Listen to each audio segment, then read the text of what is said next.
Assalamu alaikum сүйіктілер, Фрунзе ТВ каналы чоң суроо долбоору кайрадан эфирде. Жана бүгүнкү күндө Бишкек шаарында салт кайланып калганда эле бир сонун сурамжылоо жүргүзөбүз деп чыктык. Эң башкысы баардык жигиттерибиз азыр капаланбаңыздар, себеп дегенде мындай айланып келип өзүбүздүн башыбызга түшүп аткан эле нерсе. Биз көпчүлүк учурда кыздардын фигурасына маани беребиз. Ошол эле суроону кыздарга мен узатып көрөлү. Жигиттердин фигурасына маани бересиздерби? Эгерде ооба дей турган болсо, сөзсүз түрдө ооба эле дейт. Кандай дене түзүлүштөгү жигиттер жагат деген сурамжылоо кылабыз. Варианттар ар кандай болот. Эң башкысы кыздардын табити кандай экенин азыр баарыңыздарга билип берүүгө бир өзгөчө мүмкүнчүлүк. Ошон үчүн лайк басып коюңуздар, каналга катталып коюңуздар жана эң башкысы коңгуроonu басып койсоңуздар дагы эртең эле бир сонун сурамжылоо чыккан татааны биринчилерден болуп көрүп алмакчысыздар. Фрунзе ТВ чоң суроо баштадык.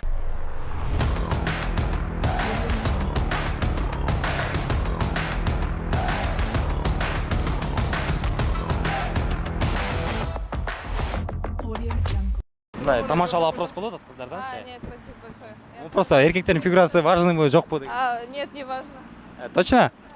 Я люблю худощавых, Худощавый, да? А по росту параметры какие-то есть? чтобы был выше меня. Выше вас это где-то, ну, метр 80 точно, да? Да, как Мгм. минимум. Как минимум, да? Все, спасибо. Нет.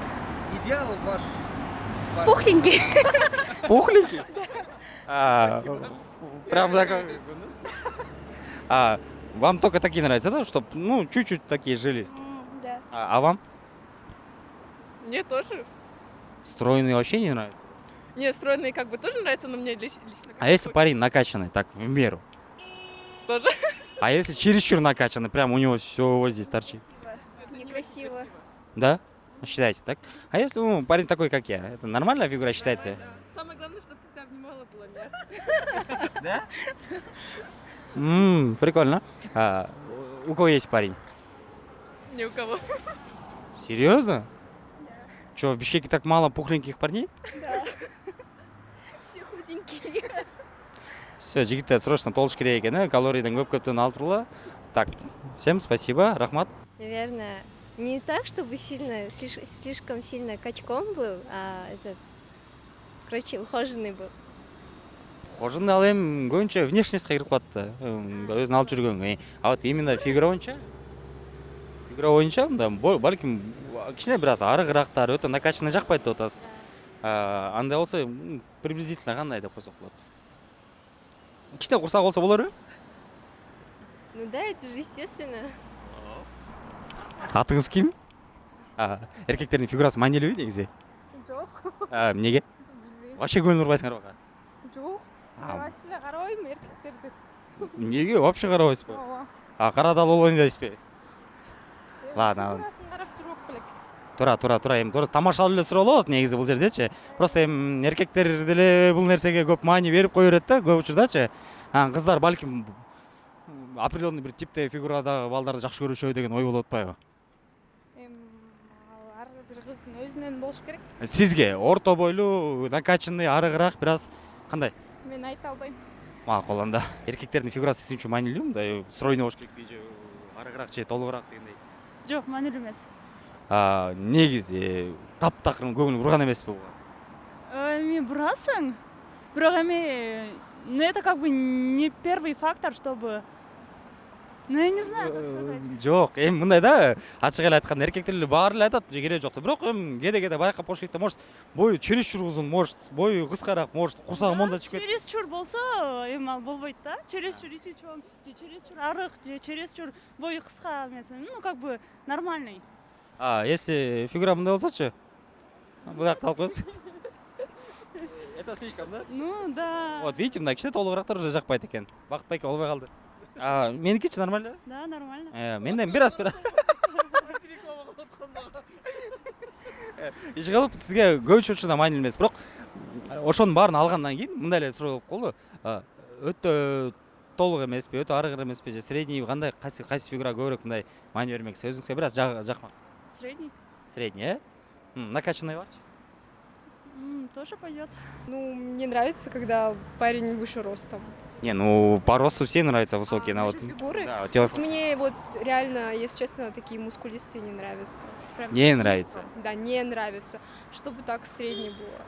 Средний это, ну, не накачанный, но бицепсы есть. Да.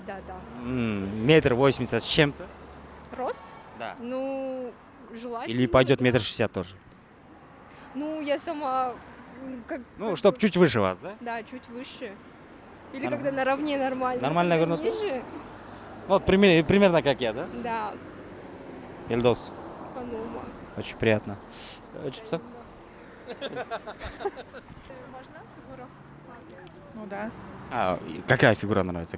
Каким должен быть парень, что понравится вам? Ну, чтобы он был высоким, в форме. Вот. Не сильно дрыщий, не сильно толстый. Ну, стандартно, да? Стандартно. А вам? Потому что Потому что? Потому что внешний вид человека сразу показывает его, ну, сразу привлекает. Если бы он какой-то будет страшный, например, никто на него не посмотрит. Если он за собой ухаживает и он в форме, то все нормально было бы. Понятно. А руки? Жооп беріп қойыңыз. Пожалуйста. Жөп-жөнекей сұрақ. Подружкаңызды жооп беріп қойыңыз. Ну, наверное, важно. Но не так Сізге, сильно. ну, конкретно это ваш идеал, допустим.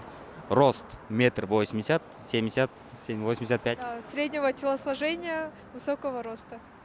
Все. Ошондой болсо эле сизге жагат. И чтоб душа была. Ну, это само собой. Ну, первое впечатление, да, о человеке. Чё, рахмат, о руке, вам спасибо. Ну, накачанные слегка хотя бы. Слегка дегенде жаңы эле бир кыздар айтты, накачанный слегка деген жакшы, бирок мындай болуп кеткен тоже жага бербейт көп депчи, мындай чересчур. Көбүнчүлөргө жагат. Сизге мисалы колдор чыгып, төштөр чыгып, мондай болуп келе атса жакмак. эмес, слегка может быть. А сиздин идеалыңыз? Бой, фигура. Высокий, 1,80 метр деп коелу, метр 1,80 сантиметр фигурасы. накачанный. Далдуу, бирок мындай. Ну, слегка, да. Сауля. Сауле, Акбермет. Адина.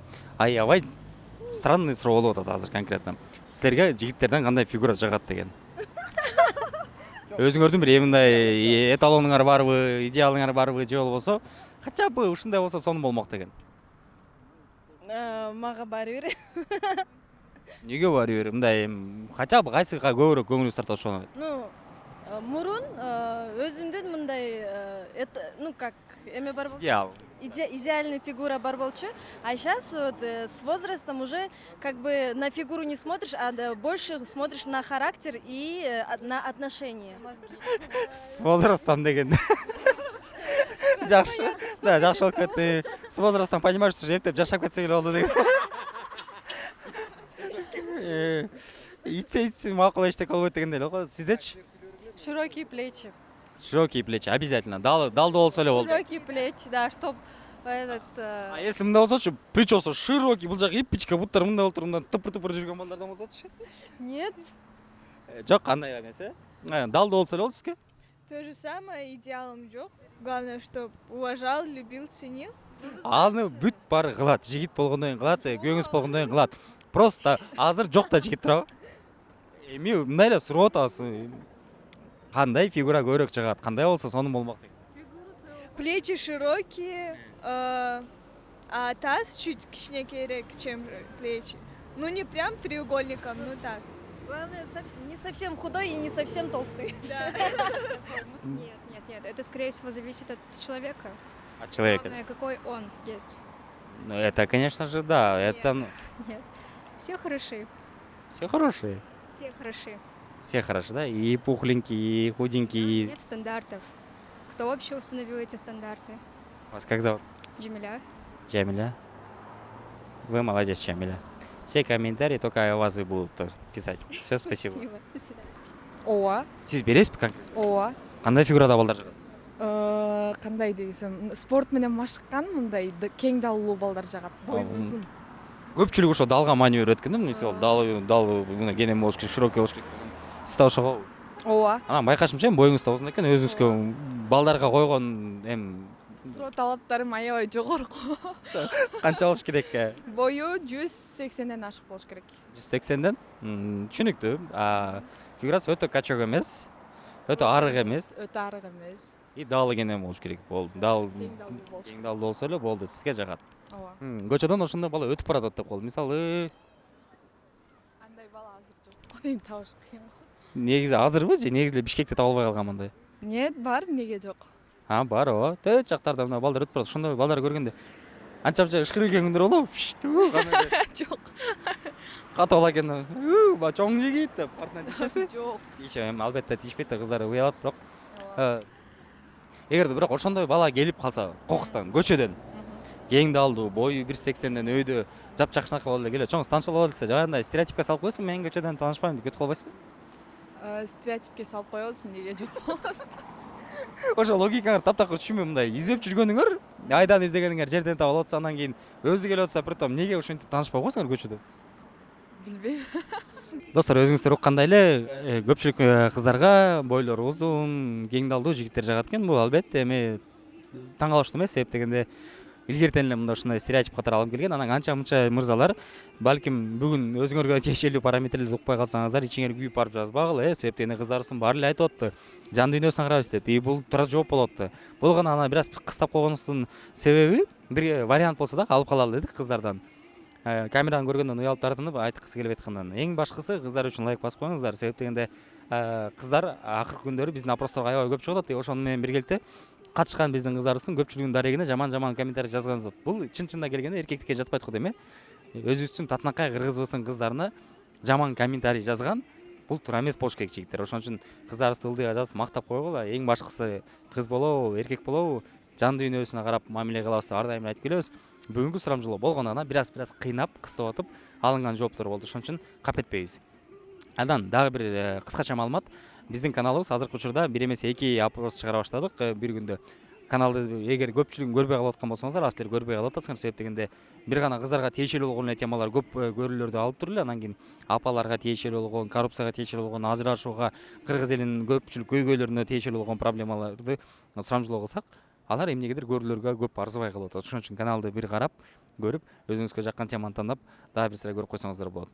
Болгондо гана биз азыркы учурда эмне үчүн активдүүбүз, себеп дегенде биздин акыркы учурда болуп жаткан өлкөбүздөгү кырдаалга байланыштуу видеолор бир аз көбөйтүп койдук. Мен ойлойм, баарын туура түшүнөсүңөр деп, себеп дегенде чоң суроо долбоорунун көрүүчүлөрү ар дайым түшүнүктүү келишкен, катчуулар да ошондой. Ошон үчүн биз силерди ар дайым сүйөбүз, биз силерди сыйлайбыз жана силер үчүн гана иштейбиз. Фрунзе ТВ, чоң суроо, көрүшкөнчө сак саламатта калыңыздар.